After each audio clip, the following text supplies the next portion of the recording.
Well, here are the stories that are covering this week in the Category 5.tv newsroom. Reddit is going closed source. Iconic board game Settlers of Catan is coming to virtual reality.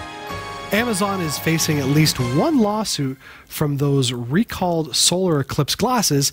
Nearly 500,000 pacemakers are vulnerable to an easy hack attack that could kill the user, and a firmware upgrade is immediately required.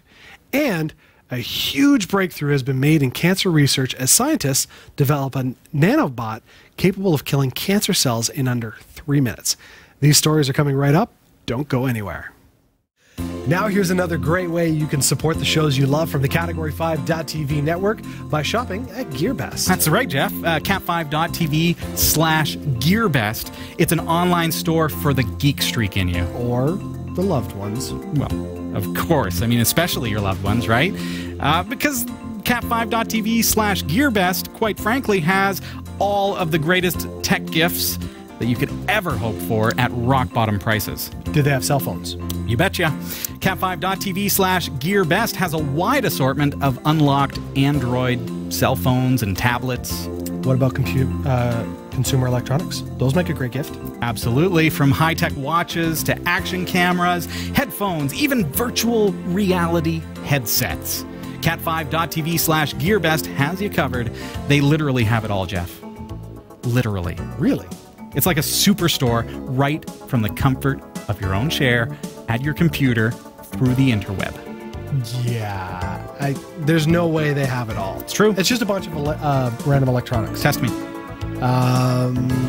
What about clothes? Yep. Both men and women, fashionable apparel at rock-bottom, super-duper prices. Kind of like this? Well, look at this coat. What do you think? It's a slimming mock leather jacket. I love it. It's available for less than $30 plus free shipping at cat5.tv/GearBest. All right. You kind of got me there. Wow.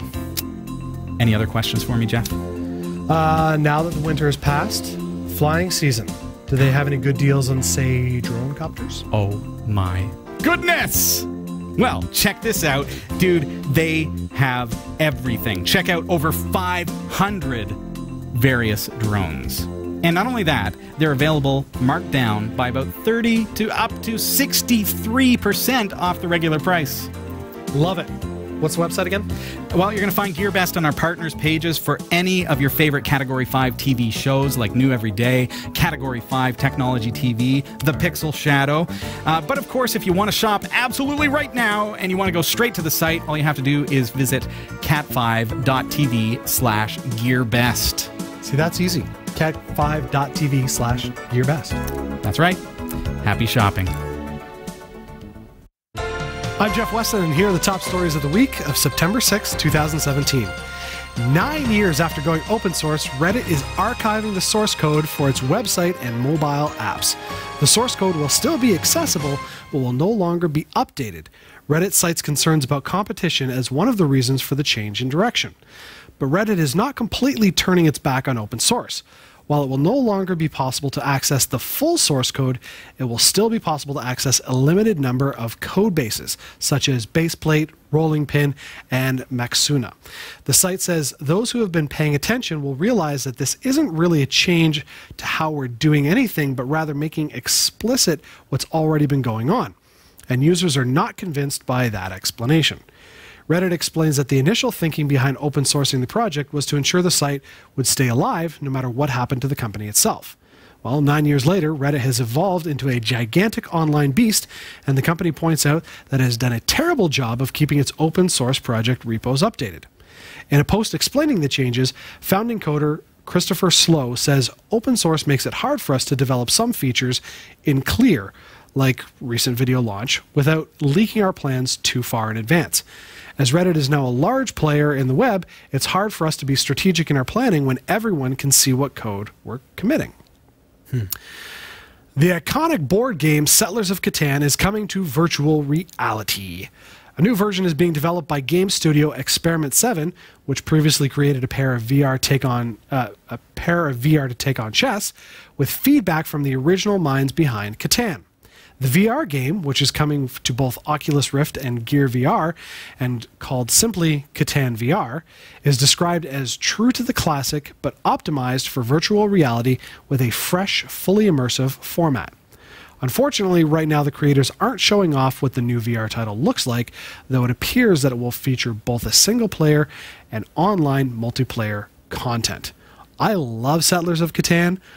When I heard this, I was stupid giddy. VR is getting like real, man. I know. So I have no clue. Now you can play board games in VR. Well, I have no clue what it's going to look like, Yeah. but I'm picturing, okay, is this going to be like first person, Yeah, walking around doing trading and resources? Like, I have no clue, but That would take it to the next level. oh yeah. Or remember battle chess when we were kids, Oh, where yeah. it was chess pieces that, you know, as you move them, then all of a sudden they morph into a real person and start slicing and Yes, dicing. yeah. That was a lot of fun. But imagine that as a board game. It's still a board game, but it took it to the next level. Oh, could so they do cool. something like that? So cool. I can't wait for it to come out. That's going to be exciting. All right, a U.S. couple have filed a proposed class action lawsuit against Amazon, claiming they sustained eye injuries from solar eclipse glasses purchased on the site. Corey Payne and Kayla Harris said they experienced headaches and vision impairment after using the glasses to the U.S. Eclipse on August 21st. Amazon issued a recall on potentially hazardous eclipse glasses on August 10th, which we reported on August 16th. The couple, however, claimed that they were not informed of the recall, which means they didn't watch Cat 5. What are they doing? I know. Legal documents filed by the pair say the warning was tragically too little, too late. Amazon has declined to comment on the lawsuit, which was filed in a federal court in South Carolina last Tuesday. Okay. Pretty much every day for a week leading up to this, all you saw was glasses recalled. Don't look directly at the sun, blah, blah, blah. So Do not use these glasses from Amazon. I saw it everywhere. So you'd have to be living in a hole to have not seen that information. I don't know. I'm not sure I buy it that they weren't informed. Yeah. That's such a hard thing. Like, whose responsibility does it become? And Amazon sells, like, people sell products in Amazon as if it's almost like it's developed into, like, classifieds. Right. In a way. When you buy something on Amazon, you're probably not buying it from Amazon unless you've specifically selected it as Amazon. Right. They emailed everybody that. Yeah. But even then, it's not Amazon's product. That's it. Like, yeah, it's a tough thing. Where do you do you buy the cheap thing, save a couple bucks, and find out that, hey, it's going to make you blind? see, oddly enough, for the eclipse, my grandma's funeral was happening at the time that the eclipse happened, and we were all standing outside as they were placing her casket in the hearse, and somebody comes up to me with a paper plate, and they go, "Look, I put a pinhole in this plate. If you hold it out, you can actually see the eclipse on the pavement." So we had this plate out, and because the sun magnified through the hole, so a whole bunch of us stood around. Grandma's placed in the hearse, and then we turn and we look and we watch the eclipse as it happened. Wow. It was a very memorable moment. Yeah, that's kind of special. Yeah, but it was neat. Commemorating Grandma. Yeah. Cool. All right. Talk about painful software updates. An estimated 465,000 people in the U.S. are getting notices that they should update the firmware that runs their life-sustaining pacemakers or risk failing victim to potentially fatal hacks. Cardiac pacemakers are small devices that are implanted in a patient's upper chest to correct abnormal or irregular heart rhythms. Pacemakers are generally outfitted with small radio frequency equipment so the devices can be maintained remotely. That way, new surgeries aren't required after they're implanted.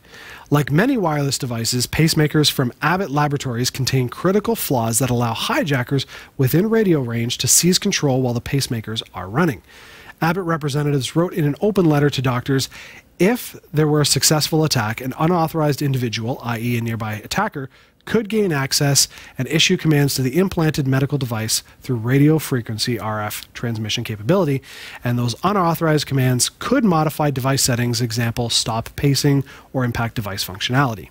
The update will require patients to visit a clinic where doctors will put the pacemakers in backup mode while the firmware is being patched. The Abbott letter said that certain patients, the update should be performed in a facility where temporary pacing and pacemaker generator change are readily available due to the very small estimated risk of firmware update malfunction. Nanobots that drill into cancer cells can kill the cancer in just 60 seconds. The tiny spinning molecules are driven by light and so quickly that they can burrow their way through cell linings when activated.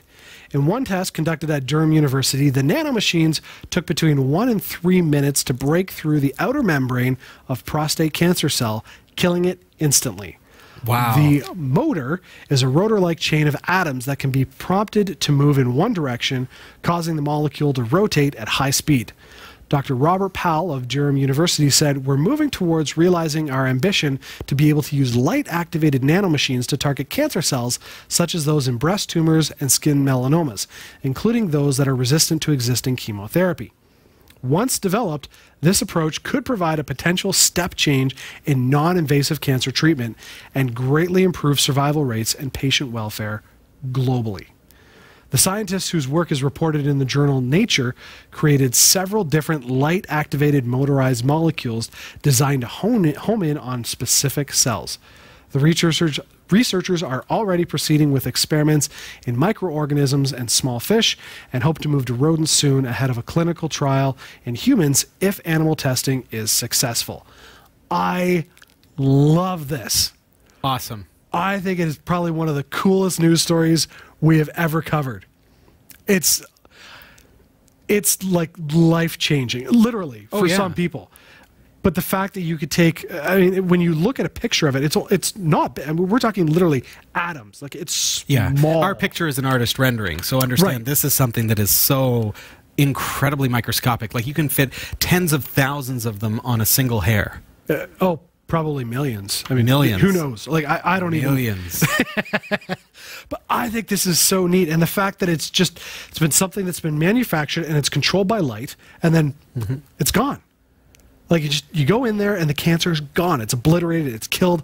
I love this. I think this is so stinking cool. I can't wait to see what's next. What's next for the tech? Right. How can this be, you know, obviously they're still in trials, but this could be absolutely groundbreaking. Oh, for sure. And something I've never thought of. Yeah, okay. No. Let's stop it with chemotherapy and let's do nanobots. Yeah. Oh, so awesome. I think it's cool. Big thanks this week to Sparkly Balls, Roy W. Nash, and our community of viewers for submitting stories to us. Thanks for watching the Category5.tv newsroom. Don't forget to like and subscribe for all your tech news with a slight Linux bias. And for more free content, be sure to check out our website. From the Category5.tv newsroom, I'm Jeff Weston.